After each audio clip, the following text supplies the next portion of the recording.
Hello students, आज हमारा topic है, एक्चुअली हमारा सब्जेक्ट है कक्षा 10वीं का हिंदी इंग्लिश मीडियम के बच्चों का है।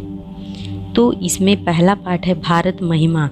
ये पहली इकाई का है जिसे जयशंकर प्रसाद जी ने लिखा है। तो जयशंकर प्रसाद जी के बारे में थोड़ा सा डिस्कस कर लेते हैं। इनका जन्म सन 1890 वाराणसी के उत्तर प्रदेश में हुआ था और सन 1937 में इनकी मृत्यु वाराणसी में ही हुई थी। जयशंकर प्रसाद छायावादी युग के 4 स्तंभों में से एक हैं। छायावादी एक युग माना जाता है जिस समय बहुत सारे कवि ने अच्छी अच्छी रचनाएं की थी। उस समय महादेवी वर्मा भी बहुत प्रचलित है, सूर्यकांत त्रिपाठी निराला, ये सब कवि और लेखक बहुत फेमस हैं। तो आप बहुमुखी प्रतिभा के धनी थे और इन्होंने कवि नाटककार और कथाकार, उपन्यास, निबंध बहुत सारी प्रसिद्ध अपनी रचनाएं की हैं। इसमें सबसे ज़्यादा जो भारत के गौरवशाली अतीत और ऐतिहासिक विरासत के दर्शन होते हैं। इनकी प्रमुख रचनाएं हैं झरना, आंसू, लहर। देखिए ये बहुत इम्पॉर्टेंट है, अक्सर कॉम्पिटिटिव एग्ज़ाम में भी जयशंकर प्रसाद के ये ऑब्जेक्टिव में पूछे जाते हैं। तो झरना, आंसू, लहर इनके काव्य हैं और महाकाव्य कामायनी इनके बहुत फेमस है। स्कंदगुप्त, चंद्रगुप्त और ध्रुव स्वामिनी ये नाटक है इनका।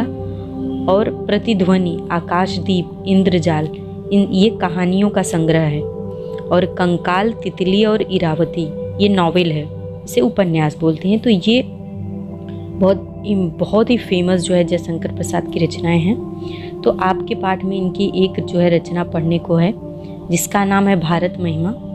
तो पहले एक बार इसकी रीडिंग कर लेते हैं, फिर इसके अर्थ पर आते हैं। आपसे रिक्वेस्ट है कि अगर आप नए हैं तो चैनल को सब्सक्राइब कीजिए, वीडियो को लास्ट तक देखिए। पूरा वीडियो को मैं एक्सप्लेन करूंगी और अगर बहुत बड़ा हुआ तो नेक्स्ट वीडियो में मैं इसके जो है प्रश्न उत्तर और सभी प्रश्नों के उत्तर स्वाध्याय को सॉल्व करवाऊंगी। तो मेरे साथ बने रहिए। चलिए कविता को रीड करते हैं। हिमालय के आंगन में उसे किरणों का दे उपहार। उषा ने हंस अभिनंदन किया और पहनाया हीरक हार। जगे हम जगे लगे जगाने विश्व, लोक में फैला फिर आलोक। व्योमतम पुंज हुआ तब नष्ट, अखिल संस्कृति हो उठी अशोक। विमल वाड़ी ने वीणा ली, कमल कोमल कर में सप्रीत। सप्त स्वर सप्त सिंधु में उठे, छिड़ा तब मधुर साम संगीत। विजय केवल लोहे की नहीं, धर्म की रही धरा पर धूम। भिक्षु होकर रहते सम्राट, दया दिखलाते घर घर घूम। गोरी को दिया दया का दान, चीन को मिली धर्म की दृष्टि। मिला था स्वर्ण भूमि को रत्न, शील के सिंघल को भी सृष्टि। किसी का हमने छीना नहीं, प्रकृति का रहा पालना यही। हमारी जन्म भूमि थी यही, कहीं से हम आए थे नहीं। चरित थे पूत भुजा में शक्ति, नम्रता रही सदा संपन्न। हृदय के गौरव में था गर्व, किसी को देख न सके विपन्न। हमारे संचय में था दान, अतिथि थे सदा हमारे देव। वचन में सत्य, हृदय में तेज, प्रतिज्ञा में रहती थी टेव। वही है रक्त, वही है देश, वही है साहस, वही साहस है वैसा ज्ञान। वही है शांति, वही है शक्ति, वही हम दिव्य आर्य संतान। जिए तो सदा इसी के लिए, यही अभिमान रहे यह हर्ष। निछावर कर दे हम सर्वस्व, हमारा प्यारा भारतवर्ष, हमारा प्यारा भारतवर्ष। तो ये कविता है, इसमें बहुत सारे कठिन वर्ड हैं तो इसको बार बार पढ़ेंगे। तो हम इसके अर्थ पर आते हैं। यहाँ पर देखिए अर्थ कहाँ से कहाँ तक है। पहले हिमालय के आंगन से मधुर साम संगीत, ये मधुर साम संगीत यहाँ तक पहली लाइन से ये 3 पैराग्राफ, 3 यहाँ से यहाँ तक हम इसकी अर्थ को समझेंगे। तो देखिए यहाँ पे क्या है, हमारा जो भारतवर्ष है, प्यारा भारतवर्ष, जो देश हिमालय के आंगन के समान है, जो विशाल का हिमालय है उसके आंगन के समान है। और यहाँ पे प्रतिदिन जो सुबह के समय की जो सूर्य की लालिमा होती है, उषा काल जो होती है, वह हंसकर सूर्य की किरणों का उपहार देती है। भारत को सूर्य की किरणों का उपहार देना मतलब तोहफा देना, गिफ्ट देना, तब ऐसा लगता है मानो हंसकर ये भारत भूमि का अभिनंदन कर रही हो। जैसे ऐसा लगता है कि ये सूर्य की किरणों जमीन, भारत की भूमि जो है, जो लैंड है भारत का, वो इन सब का स्वागत कर रहा है, वेलकम कर रहा है। ओस की बूंदों पर जब प्रातःकालीन सूर्य की रश्मियाँ पड़ती हैं, जब सुबह सुबह की जो ओस की बूंदें होती हैं उस पर जो क्या फैल जाती हैं, ओस की बूंदों पर जो रश्मियाँ, सूर्य की पतली पतली किरणें पड़ती हैं, तो ऐसा लगता है जैसे उषा ने भारत को हीरो का हार पहनाया हो। तो पहनाया हीरक हार। इसके बाद सबसे पहले ज्ञान का उदय भारत में ही हुआ था। यहाँ पे जगे हम का मतलब है कि सबसे पहले हम ज्ञानी हुए थे, भारतवासी ज्ञानी हुए थे, लगे जगाने विश्व। उसके बाद सबसे पहले हम जागृत हुए, फिर पूरे विश्व में हमने ज्ञान को फैलाया, मतलब कि पूरे विश्व में ज्ञान का प्रसार किया। इसके कारण पूरा विश्व, पूरा वर्ल्ड, संसार आलोकित हो गया, फैला फिर आलोक, मतलब कि ज्ञान से युक्त हो गया, प्रकाशमान ज्ञानी हो गया। व्योम तम पुंज हुआ तब नष्ट, यानी कि नष्ट होना मतलब खत्म होना। अज्ञान रूपी जो अंधकार था वो नष्ट हो गया, वो खत्म हो गया, उसका विनाश हो गया। और अखिल संसृति हो उठी अशोक, और संपूर्ण सृष्टि मतलब पूरा विश्व, होल वर्ल्ड, सभी दुख और शोक सबके दूर हो गए, मतलब सब आनंदमय हो गया। विमल वाड़ी ने वीड़ा ली कमल कोमल कर में सप्रीत, सप्त स्वर सप्त सिंधु में उठे छिड़ा तब मधुर साम संगीत। अब देखिए, वाड़ी की देवी जो होती हैं वो वीड़ा पाणी मतलब सरस्वती जी होती हैं। तो यहाँ पे है विमल वाड़ी ने वीड़ा ली, मतलब इस पवित्र भूमि पर, इस भारत की भूमि पर प्रेम के साथ अपने कमल के समान कोमल करों में, मतलब अपने सुकोमल हाथों में वीड़ा उठाई। किसने? सरस्वती जी ने। और उसकी झनकार से, यहाँ पे देखो, कमल कोमल कर में सप्रीत, सप्त स्वर सप्त सिंधु में उठे, और उसकी झनकार से जो है, उसकी बीड़ा के धुनों से सप्त सिंधुओं में सातों स्वर, जो सारे गामा 7 सुर होते हैं, वो मोहक सरगम गूंजने लगा, वो धुन जो है गूंजने लगी, और मधुर संगीत का जन्म हुआ।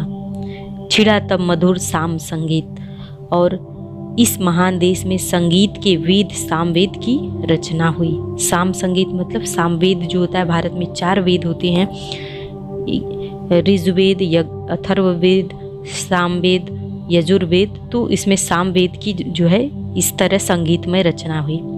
तो ये इसका अर्थ हो गया। आगे हम बढ़ते हैं।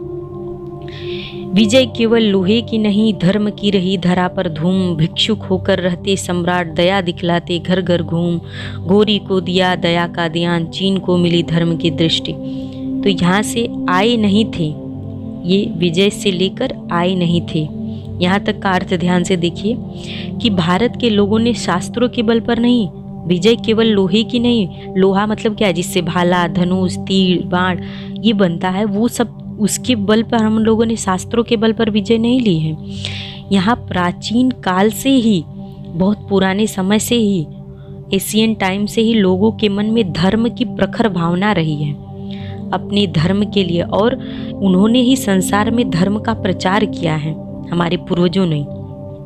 और उन्होंने यहाँ गौतम बुद्ध और वर्धमान महावीर जैसे महापुरुष हुए हैं। भिक्षु मतलब क्या है, भिक्षु कौन बना था? गौतम बुद्ध थे, जो कि सम्राट, वर्धमान महावीर थे, धर्म पुरुष हुए हैं, जिन्होंने विशाल साम्राज्य छोड़कर दया दिखलाते घर घर घूम, मतलब इन्होंने अपना पूरा राज्य साम्राज्य छोड़कर भिक्षुक बन गए और उसका स्वरूप धारण किया, और घर घर घूमकर लोगों के कष्ट को दूर करने के लिए, उनकी पीड़ा को दूर करने का प्रयास किया और धर्म का प्रचार प्रसार किया। हमने आगे देखिए, गोरी को दिया दया का दान, चीन को मिली धर्म की दृष्टि। हमने मतलब हम भारतीयों ने मोहम्मद गोरी को पराजित करने के बाद, उसको हराने के बाद, भी उसे दयापूर्वक क्षमा कर दिया, उसको माफ़ कर दिया। और हमारे देश से ही चीन को धर्म की दृष्टि मिली। मतलब भारत के महान जो सम्राट अशोक थे, उन्होंने ही उनके पुत्र महेंद्र और उनकी पुत्री संघमित्रा जो थी वो बौद्ध धर्म के प्रचार के लिए चीन गई थी। और वहाँ पे जावा और श्रीलंका स्वर्ण भूमि अर्थात जावा और श्रीलंका भी भेजा था। जावा और श्रीलंका के लोगों को पंचशील यानी कि अहिंसा, अस्तेय, अपरिग्रह, सत्य, ब्रह्मचर्य ये सभी सिद्धांत मिले। तो यही वहाँ पर इसकी चर्चा हुई है कि इन सबको क्षमा करने के बाद हमारे ही देशवासियों ने सबको धर्म सिखाया है। बौद्ध धर्म जो प्रचलित हुआ, मिला था स्वर्ण भूमि कुरत्न, और उसके बाद शील सिंघल को भी सृष्टि, यही शील सिंघल पंचशील जो होता है यही सब चीज़ें सिखाई गई थी। आगे है चरित थे पूत भुजा में शक्ति नम्रता रही सदा संपन्न, हृदय के गौरव में था गर्व किसी को देख न सके विपन्न। भारतवासियों ने कभी किसी की संपत्ति या किसी की राज्य छीनने का प्रयास नहीं किया है। हमारा तो व्यवहार चरित्रवान था। हमारी भुजा में शक्ति है, हमें प्रकृति से प्रत्येक वस्तु मुक्त हस्त से प्रदान किया है। हमारी प्रकृति ने हमारे ऊपर सदैव कृपा की है। और यहाँ की सस्य श्यामला भूमि जो है, हिमाच्छादित गिरी, यहाँ पे जो पर्वत हैं, शिखर हैं, घाटियाँ हैं, नदी हैं, झरने हैं, तालाब हैं, फूल फल हैं, संसाधन है, जो जंगल है, जो यहाँ की सुंदरता है भारत की, वो सदा हमारी ही जन्मभूमि रही है। हम इसी देश की संतानें हैं। हम बाहर कहीं से नहीं आए हैं या आकर यहाँ नहीं बसे हैं जैसा कि कुछ विदेशियों का कहना है। हम तो यहीं पे जन्मे हैं और यही हमारी जन्म भूमि है। तो इस तरीके से इसका अर्थ आपको समझ में आ गया है। वीडियो पूरा देखिए। अगर आपको अच्छा लग रहा है तो कमेंट बॉक्स में अपने सुझाव और विचार जरूर दीजिए। आगे देखिए कि चरित थे पूत भुजा में शक्ति नम्रता रही सदा संपन्न, हृदय के गौरव में था गर्व किसी को देख न सके विपन्न। मतलब भारत के लोग सदा से चरित्रवान रहे हैं, मतलब जिनका कैरेक्टर बहुत ही स्ट्रांग रहा है, अच्छे कैरेक्टर जिनके रहे हैं, जिसमें सारी पॉजिटिव चीज़ें रहती हैं। हमारी भुजाओं में भरपूर शक्ति रही है, मतलब हम बहुत ताकतवर थे, हमारी भुजाएं बहुत बलवान थी, लेकिन भारतीय में वीरता की कभी कमी नहीं थी। साथ ही साथ लेकिन फिर भी हम लोग नम्रता रहे हैं। ऐसा नहीं कि हम जो है हम लोग के पास वीरता रही हो तो हम लोग घमंडी हो गए हों, किसी को कष्ट पहुँचाएं, मारे पीटे, ऐसा कुछ भी नहीं किया है। हम सदा नम्रता तथा हमारा गुण रहा है। हमने कभी अपनी उपलब्धियों पर घमंड नहीं किया है। नम्रता रही सदा संपन्न। हमें अपनी सभ्यता और संस्कृति पर गर्व है। हृदय के गौरव में था गर्व किसी को देख न सके विपन्न। और कभी भी हमने अपनी सभ्यता और संस्कृति कभी भी किसी को दुखी नहीं देख सके। दीन दुखियों की सेवा करने के लिए हम भारतीय सदैव तैयार रहते हैं, ऑलवेज रेडी रहते हैं सबकी हेल्प करने के लिए। हमारे संचय में था धान, अतिथि थे सदा हमारे देव। वचन में सत्य, हृदय में तेज, प्रतिज्ञा में रहती थी टेव। यदि धन और संपत्ति का संग्रह करते भी थे तो दान के लिए करते थे। मतलब संचय में था दान, अगर हम कुछ जुटाते भी थे तो उसको लोग गरीबों में बांट देते थे। दानवीरता भारतीयों का गुण रहा है, हमारी एक क्वालिटी रही है। हमारे देश में अतिथियों को सदा देवता माना जाता। आपने सुना होगा अतिथि देवो भव। तो हमारे यहाँ जो मेहमान होते हैं, जो गेस्ट होते हैं, वो भगवान के समान होते हैं, देवता के समान माना जाता है। और भारत के लोग सत्य वचन बोलना और अपना धर्म मानते हैं। वचन में सत्य, हृदय में तेज। और जैसे भारत सत्यवादी हरिश्चंद्र जी थे, वो हमेशा सत्य बोलते थे। और हमारे हृदय में, हमारे मन में हमेशा तेज था, गौरव था। हम सदा अपनी प्रतिज्ञा पर अटल रहते हैं। प्राण जाए पर वचन न जाए, जैसे हमारी क्या है जीवन मूल्य है, हमारा यही जीवन का आधार है। आज भी वही है रक्त, वही है देश, वही साहस है, वैसा ज्ञान। आज भी हमारे भारतवासियों की धमनियों में, हमारे नसों में उन्हीं पूर्वजों का खून बह रहा है, रक्त बह रहा है, प्रवाहित हो रहा है। आज भी हमारा देश वैसा ही है, आज भी भारतीयों में वैसा ही साहस है, वैसे ही निडर है भारतवासी, और भारतीय आज भी ज्ञान के क्षेत्र में सबसे आगे हैं। आज भी हम पहले के समान शांति के पुजारी हैं।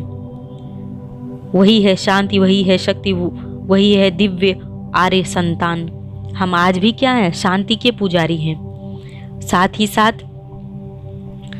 क्या है, आज जो है देशवासियों में वैसी ही शक्ति है, और हम उन्हीं पूर्वजों और आर्यों की दिव्य संतानें हैं, जो इनके पास अथाह शक्ति, संसाधन और जो है लोगों के प्रति दया की भावना थी। हम उन्हीं के संतानें हैं। जिए तो सदा इसी के लिए, यही अभिमान रहे यह हर्ष निछावर कर दे हम सर्वस्व हमारा प्यारा भारतवर्ष।